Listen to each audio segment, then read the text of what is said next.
They say you're innocent till you're found guilty. What's up, guys? My name is Dennis the Business. Welcome to Black Social TV, and clicking subscribe starts right now. Now, if you may have to comment, your comment will have to go live on this very extract just above my head, that black box right there that you can see, and I'll read it live to the audience right now.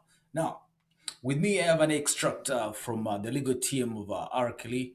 Then I have an extract from the reactions of the people after R.Kelly's documents read that the people accusing him, or the women that are accusing him, are actually disgruntled groupies. Now, what was filed on Wednesday indicates that they need R. Kelly, or the legal team needs R. Kelly out of jail before his pending trial. And he's supposed to actually attend court while he's not in jail. Now, as we speak right now, R. Kelly is supposed to be in New York for the federal court. Then he'll be back in Chicago to prepare for another trial. What we do not know if the judge has actually granted that request from R. Kelly's legal team. Now, here's the thing: what does the legal team say right now? They do say that all the allegations against R. Kelly are actually bogus, and they indicated a lady or a woman who was in the docu series of Surviving R. Kelly, who was not a minor, and they actually called her a promiscuous woman at the time, where she claims that R. Kelly had given her an STD. Now, an extract here says that. Explaining their position, they said that the group is sought out Robert's attention. Even they fought each other for him. They voluntarily contacted him, came to his shows, pinned to be with him. Now, one of R. Kelly's lawyers, that is Douglas Anton, doesn't stop there, but says he claims in the doc the government is trying to paint a picture. Uh, that is a pattern in this case, but it allows amounts to five disgruntled groupies in this case. Now, of which Douglas Anton, one of the lawyers for R. Kelly, says that not of all the girls were underage. Now, he says that for so many years later, and only after a TV show full of lies, that is at Lifetime TV, the Surviving R. Kelly documentaries, and also an aggressive vocal Cook County prosecutor who made a public cry for all the victims to come forward and actually tell their story and be famous. Now, what the legal team is trying to do here is trying to put some or punch in some holes into all the women who came up to the docu-series and say that R. Kelly actually abused them sexually. Yeah, and the lawyers do say that these allegations are actually bogus for the reason that the ladies came out after an outcry of a Cook County vocal prosecutor who said or who called out everyone who claims that R. Kelly did something to them. Then they should speak out. That's when these ladies really came out. But the lawyers do say that these girls actually came yearning for R. Kelly. R. Kelly himself says these are disgruntled groupies. Now, before we go for the comments from the public here, what they think of actually the allegations about R. Kelly. Now, Kelly's lawyers still say that the lady who said that R. Kelly gave her the STD was admittedly promiscuous, and the federals never looked into how many other sexual partners this girl had. By the way, that is a point here from the legal team or the legal counsel of R. Kelly.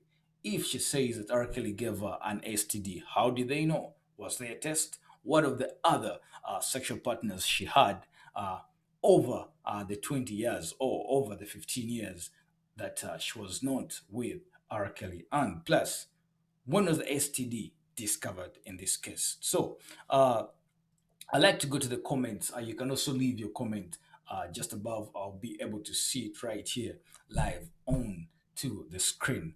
Now, one Brexit supporter says these are excellent points made by Kelly's legal counsel. No one knows anything outside of what we are told. We believe the women because they cry. I mean, when a woman cries in front of anyone, they'll definitely believe. And we do know that there are very many guys out there in a jail and they were actually uh, put in there by just the tears of a woman. Oh my God, he raped me, stuff like that. And the guy goes in because it's very easy to believe a woman. Uh, this guy continues to say that, but since when the tears been a qualification of the truth? Yes. Since when do the tears become a qualification of someone being actually guilty? Now, Allen says that they were groupies, but that does not change the fact that they were little 14-year-old children. Okay, who was 14 at this time? Allen will need to know that. Now, uh, someone says here still, I'm reading these comments off social media, and you can also leave yours and we know what you think. Now, Derek Marshall says everybody knows this except the stupid ones. I hope he wins. Okay. Now, here's a point where people start to believe that R. Kelly might win this one. Believe me, you, if there is no evidence pasted on R. Kelly, he will go innocent. He will go free for this, I do assure you. And this is the way stuff, go on. We've seen lots of cases out there, and people will mingle around the accused person, and the media will throw some trash at this person, and later on, because your eyeballs do believe that who you see most into the media becomes the guilty person. But one thing for sure is when the law takes its course without evidence, R. Kelly will not be found guilty. These girls really have to prove to court that what they're saying is the truth. The witnesses have to go far and beyond. Well, we all watch the Surviving R. Kelly docu-series, and yes, when the women do speak, you believe them. You're like, wow, R. Kelly, Sylvester, Robert, this is what you did. You understand? Because these are all females. I mean, when one, two, three, four females gang against one man, you can never win the voice of a female. The only way to win the voice of the female is when you go under the court session and you ask for evidence. And there has to be real, mature evidence when it gets down the drain. Now, here's the man who is being accused of women of which some of them did not even come out to speak. Yeah, I know there are very many other women who would, I mean, underneath R. Kelly's career, who went through R. Kelly's career this time round, and something somewhere happened, and this docu series actually tried to attract them to come up and speak. We see some of them. They're interviewed on several media platforms, and they throw a line somewhere somehow, but they do not throw what is supposed to be thrown out there, because I mean, they know deep down they'll ask for evidence. Yes, still continuing with the reactions of social media. uh Crooked Hillary says Kim Fox has no credibility. Now, just in case you don't know Kim Fox is the Cook County in Chicago who came out and actually made a public cry to other ladies who could come up. Oh, and made this R. Kelly allegations actually more public. Uh, I mean, when the prosecutor comes out and actually calls out these ladies, it just looks like they're asking for more and more evidence. Now, this lady Kim Fox is the same prosecutor was in Justice Smollett's case as well. Now, going forward, Mike also says that put the girl's parents in jail first. Okay, this goes back to responsibility and what the spokesperson to R. Kelly, or what they call, he calls himself a manager, situation manager, whatever he calls himself. That is Daryl Johnson. He said that just in case the parents of actually Azrael and Savage say that R. Kelly is holding these girls hostage. Let them go out there and find them. They are Trump Tower. You understand? It's just very simple. Go to Trump Tower, enter right there, and get your girls out. But since then, they have failed. But 60% of the media obviously goes on to R. Kelly. Oh, you a molester, you this and this. They have called him a pedophile. They have called him all sorts of names. But guys, let's dig down into this story. If the parents say that Azriel and Savage are actually held hostage, why don't the parents go straight up to Trump Tower and like, you know what, you are my daughter, I need you home? You understand? Does that make sense? I know I'm supposed to be neutral, but sometimes I have to bring out a point. Reaction still.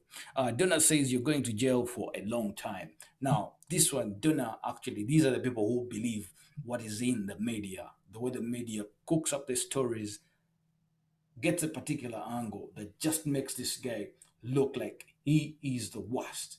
But there's the other part that you guys are not looking at. You understand?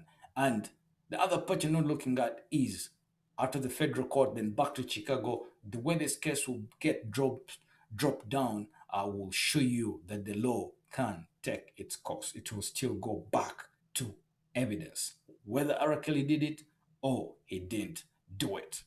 Okay. Someone here says, Serendog says, fake news, R. Kelly can't read and write. Where did he learn the word disgruntled? Excuse, just to correct you, R. Kelly has a legal team that works for him. Yes. So when he tells the legal team that these are disgruntled uh, allegations or these are disgruntled victims, I mean, that's what the legal team will take after him giving them a reason why they're disgruntled. And this is what they filed this Wednesday. Now, Opinion Hated says, why is an R. Kelly story filled with rants? Okay, it's because people do want it. Then Lee Moon says, we love what you trigger. Keep entertaining us. Okay. Tony says, Yon, who doesn't have helps of some sort? Okay.